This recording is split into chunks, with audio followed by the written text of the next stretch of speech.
this video we will discuss about the E-cadherin signals in vivo, whether the E-cadherins are co-localized in the Invadopodia regions in vivo also, and the mechanism of localizations. In the previous video we have understood that E-cadherin localizes in the Invadopodia during the in vitro experiments. So here what it is, the researchers check the E-cadherin signals in the patient samples who are affected with the pancreatic cancer, and out of the 6 patients they are able to see in 3 patients these E-cadherins localized to the Invadopodia.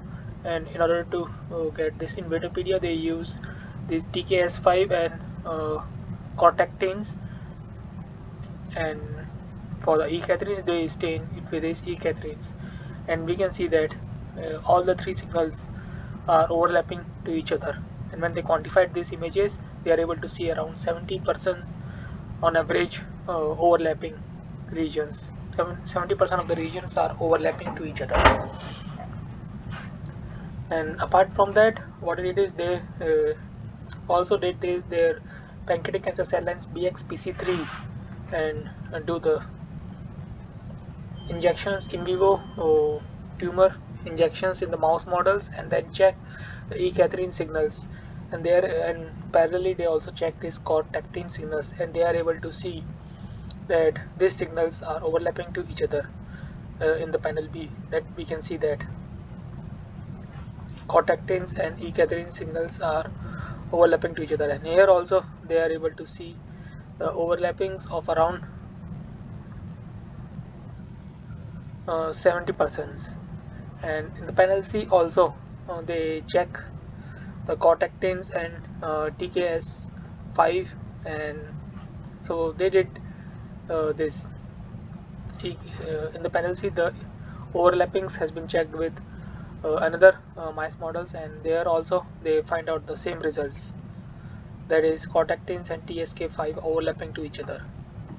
And once they validating the E-cadherins overlappings in vivo, that is in the patients and also in the mouse models, thereafter they wanted to check the mechanisms of these localizations.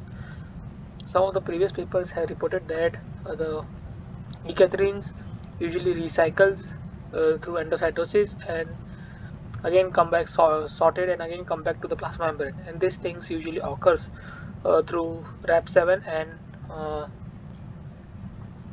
RAP7 and RAP11. So they will check this RAP7 RAP11 pathways also helps in E-cadherin localizations to the Invadopodia.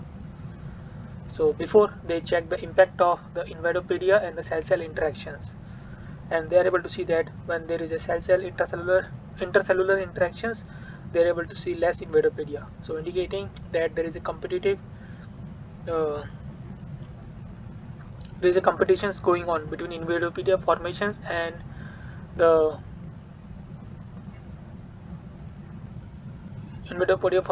cell-cell interactions. And in the literatures they are able to see that these E-cadherins that are in the Invadopodia are found to be E-cadherins and the pancreatic cancer cells interacts with this MMT, MT1 MMP. So they wanted to check these interactions. So they use these immunoprecipitations. So they immunoprecipitate MT1 MMP and then check the presence of E-cadherins, and they are able to see that E-cadherins are present. E-cadherins are present when they immunoprecipitate MT1 MMP, and these things they have validated using the immunofluorescence also. Here we can see that the E-cadherin signals are E-cadherins and these MTL MMP signals are there. And now they wanted to check this recycling mechanism of these E-cadherins. So they prepare this they use the silencing RAB7 and silencing RAB11, and then check the Invadopodia cells and number of Invadopedias per cell, and they are able to see that number of Invadopedias goes down when the RAB7 has been knocked down. And and simultaneously they also check this number of E-cadherins also goes down, indicating that Invadopodia, since Invadopedias are lies in the since E-cadherin is lies in the Invadopodia, so when Invadopodia goes down, E-cadherins also goes down. And similar results they have observed for these uh, silencing when they use silencing RAB11. That is, Invadopedia's per cells goes down and E-cadherins per cells also goes down. And these things, the validations of the silencing RAB7 and silencing RAB11 functioning is shown in the bottom side of the panel D and E respectively, where we can see that when they use silencing RNA against RAB7, they see reductions in the RAB7, and similarly when they use silencing RNA against RAB11, they see the reduction in the RAB11. And thereafter they did the immunofluorescence to check the different compartment of the cells to find the presence of E-cadherins and MT1. So when they check the cytoplasms of the cells, they are able to see that E-cadherins E-cadherins are present along with this RAB7, and similarly they are also able to see the E-cadherins and RAB11 are also present in the cytoplasms. And when they did the immunostaining for MT1, they are able to find MT1's presence also in the cytoplasms, both with this MT1 RAB7 and MT1 RAB11. This results together indicates that it's the RAB7.